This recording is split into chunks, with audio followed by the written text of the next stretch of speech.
Hello and welcome to Verdictum. I am Ananya Singh and you're watching today's legal news, where we apprise you with the recent important legal developments across the country. Let's take a look at the headlines. Calcutta High Court affirms homemakers' right to compensation for domestic work. Delhi High Court deems withdrawal of mutual consent for divorce in failed marriage as cruelty. Mizoram Government greenlights CBI probe in corruption offences within the state. Qatar Court commutes death sentences of 8 former Indian Navy officers. Now the headlines in detail. The Calcutta High Court recently made an interesting observation, declaring that homemakers should not be labelled as unemployed and asserted their entitlement to remuneration for the invaluable work they perform. The observation came by a single-judge bench of Justice Ajay Kumar Gupta, who emphasized on the continuous and essential contribution of homemakers to their families. Justice Gupta, while referring to a 15-year-old case, highlighted that homemakers should be regarded as self-earning individuals. The judge noted that homemakers tirelessly engage in domestic work every day, without any breaks, and stressed the financial value of their contributions to their families. He argued that if someone were employed for the domestic task, payment would be expected. The case in question involved the family members of a homemaker who tragically lost her life in a road accident in 2008. The family had sought compensation from an insurance company. However, the company was reluctant to grant compensation, citing skepticism about the income potential of a homemaker. Justice Gupta responded by presenting a calculated approximation of the deceased woman's income, factoring in the principal amount along with the interest accrued over the past 15 years. This calculation led to the determination of a compensation amount totaling Rs 6,41,200.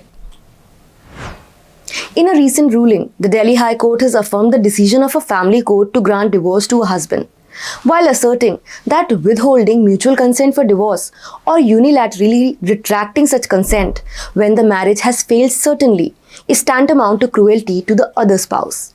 The court underscored the need for parties to recognize a sensible path for parting on agreed terms and emphasized on the principle of no-fault divorce.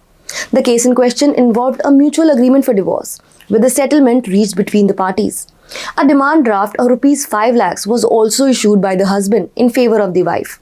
However, after receiving the part payment, the wife withdrew her consent and returned the money. The court opined that this unilateral withdrawal constituted cruelty, driven not by justifiable reasons but by clash of egos. The court also took into account false criminal complaints filed by the wife against the spouse and his family members, implicating even his 86-year-old grandmother. The court ruled that these complaints, along with baseless allegations of adultery, amounted to cruelty.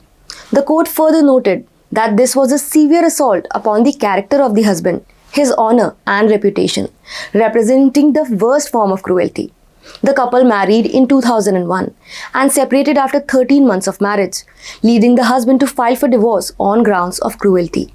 The wife denied all allegations. The court, however, upon reviewing documented incidents, concluded the non-adjusting attitude of the wife and lack of maturity in resolving differences without publicly humiliating the husband, and held that it amounted to cruelty.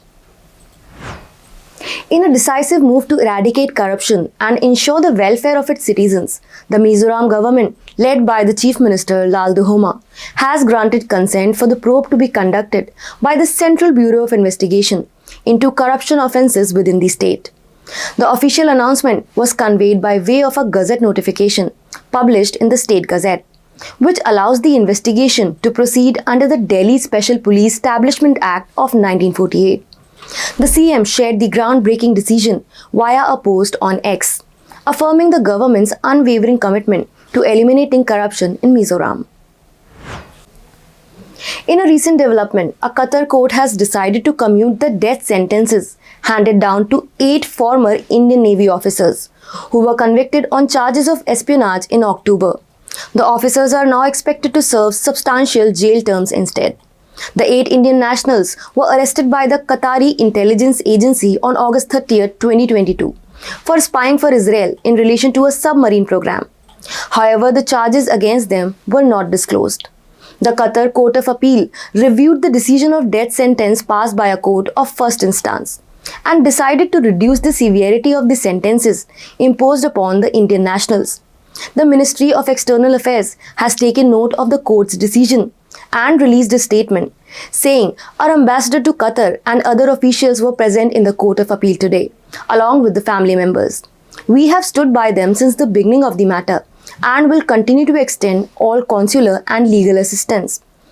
The MEA further expressed that it will continue to take up the matter with the Qatari authorities.